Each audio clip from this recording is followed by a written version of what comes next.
Muito boa tarde desde a sala de mercados da IG Markets.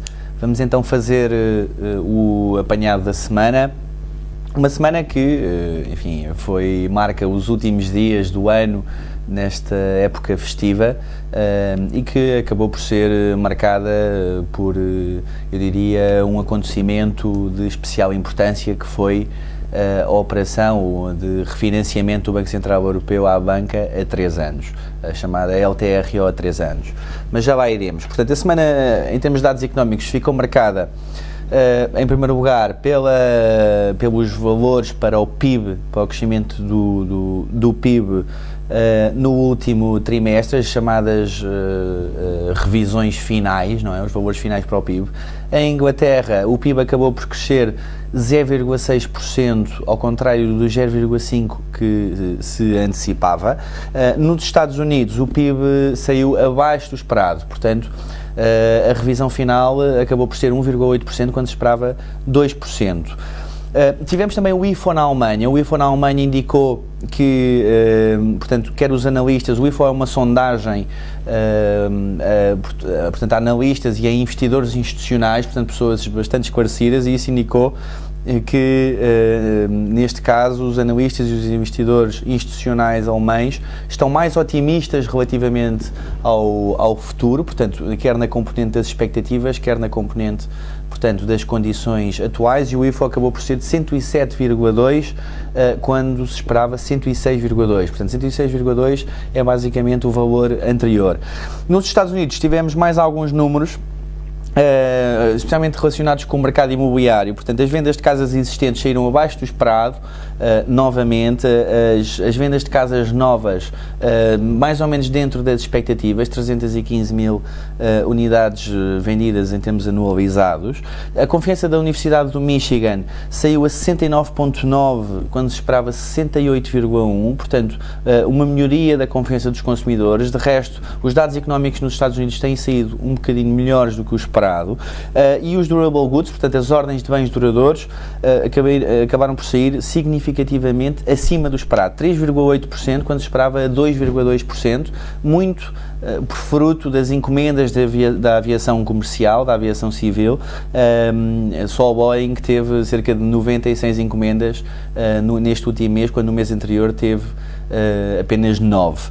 E, portanto, isto acabou por contribuir bastante para um aumento das ordens de bens duradouros e, portanto, a componente de encomendas à indústria acaba por ter vindo a fortalecer-se neste último trimestre do ano para a economia norte-americana. De qualquer das formas, e voltando ao início do comentário, nós tínhamos referido que o que marcou a semana foi efetivamente a operação, a LTRO do Banco Central Europeu, a operação de refinanciamento, cedência de liquidez à banca há 3 anos. O BCE acabou por colocar cerca de 490 mil milhões de euros nessa liquidez a 3 anos. São empréstimos que é cedido e uma liquidez importantíssima, tendo em conta a escassez de crédito que atualmente se verifica na banca. O mercado antecipava uma colocação de apenas 300 mil milhões, portanto, tivemos cerca de 200 mil milhões acima do esperado, e nesse aspecto temos aqui uma má notícia, não é? Quer dizer que os bancos estavam a precisar de mais liquidez do que aquilo que eventualmente se antecipava, e então, basicamente, 523 bancos recorreram a esta linha disponibilizada e conseguiram aceder a liquidez a uma taxa de juros muito baixa, portanto, cerca de 1% a 3 anos.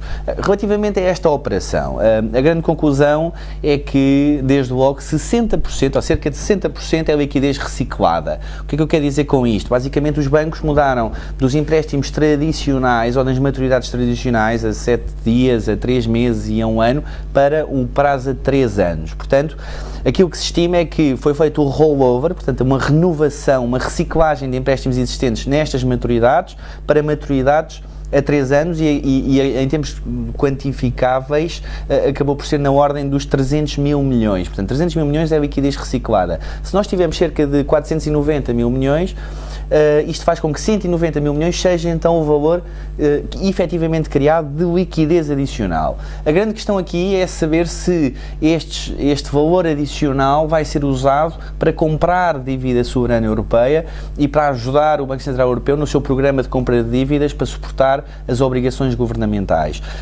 Eu julgo que, ou nós julgamos que haverá muitas dúvidas neste aspecto, porque os bancos podem efetivamente, tendo em conta o escrutínio a que estão a ser sujeitos neste momento e as exigências a que estão a ser submetidos, nomeadamente em termos de rácios e de cumprir os rácios de capital, julgamos que não é assim tão linear que este dinheiro vai ser canalizado diretamente para obrigações de dívida soberana e pode então ser usado também para melhoria de rácios e sobretudo redução de dívida. De qualquer das formas, é um passo muito importante no sentido de estabilizar portanto, a situação do mercado monetário interbancário na zona euro.